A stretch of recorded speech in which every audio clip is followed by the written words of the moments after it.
Kozhikode stadium ജംഗ്ഷനിലെ അഴുക്കുചാൽ നിർമ്മാണം പാതിവഴിയിൽ നിലച്ചതോടെ ദുരിതത്തിലായിരിക്കുകയാണ് നാട്ടുകാരും വ്യാപാരികളും. ഉദ്യോഗസ്ഥരുടെ ഏകോപനമില്ലായ്മ നിർമ്മാണം വൈകാൻ കാരണമാകുന്നുവെന്നാണ് ആക്ഷേപം. നിർമ്മാണം വൈകുന്നത് അപകട സാധ്യതയും വർദ്ധിപ്പിക്കുന്നു. പുതിയ ബസ് സ്റ്റാൻഡിനെയും പാളയത്തെയും ബന്ധിപ്പിക്കുന്നതിനൊപ്പം മാനാഞ്ചിറയെയും പുതിയറയും ബന്ധിപ്പിക്കുന്നതുമായ റോഡിന്റെ ഹൃദയഭാഗത്താണ് ഈ അഴുക്കുചാൽ നിർമ്മാണം.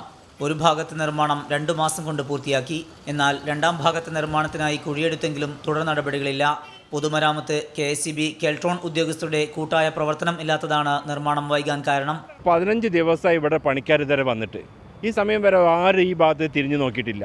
ഞങ്ങൾ ആ കരാറുകാരായിട്ട് ബന്ധപ്പെട്ടു. കരാറുകാരൻ പറഞ്ഞത് വെച്ചാൽ KSEBൻ്റെ ആൾക്കാർ വന്നിട്ട് ഈ ലൈൻ കട്ട് ചെയ്ത് തരണം. ആ ലൈൻ കട്ട് ചെയ്ത് കഴിഞ്ഞാൽ അവർക്ക് പണിയെടുക്കാൻ പറ്റുള്ളൂ. KSEBൻ്റെ AEനെ വിളിച്ചപ്പം പറഞ്ഞ് കെൽട്രോണിൻ്റെ ആൾക്കാരോട് വന്നതിന് ശേഷം ഞങ്ങൾക്ക് പണിയെടുക്കാൻ പറ്റുള്ളൂ.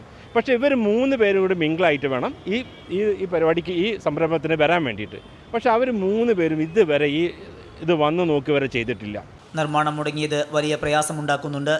ഒരുപാട് ഇപ്പോൾ തൊട്ടടുത്തുള്ള കച്ചവട സ്ഥാപനങ്ങളിൽ ഭയങ്കര സെയിലിൽ തന്നെ ഒരുപാട് വ്യത്യാസം വരുന്നുണ്ട്. എന്നുവെച്ചാൽ അധികവും കാറായിട്ട് വരുന്ന ആൾക്കാർ, കാറായിട്ട് വരുന്ന കസ്റ്റമേഴ്സ് കാറ് നിർത്താൻ സ്ഥലമില്ലാത്തതുകൊണ്ട് നമ്മൾ അടുത്തൊരു സ്ഥലത്തേക്ക് പോകാം, അല്ലെങ്കിൽ ഫുഡ് കഴിക്കാൻ വരുമ്പോൾ പാർക്കിംഗ് അല്ലെങ്കിൽ ബുദ്ധിമുട്ട്, ബ്ലോക്കിൻ്റെ പ്രശ്നങ്ങൾ ഒക്കെ ആകുമ്പോൾ ആൾക്കാർ അവിടുന്ന് മാറിയിട്ട് അടുത്ത ഒരു സ്ഥലത്തേക്കാണ് ആൾക്കാർ പോകുന്നത്. അപ്പോൾ അത് ഭയങ്കര ബാധ ഈ ഒരു പ്രശ്നത്തിലുണ്ട്. ഇപ്പോൾ ഈ വഴി നടക്കാൻ പോലും കഴിയാത്ത സാഹചര്യമാണ്. 24 കോഴിക്കോട്.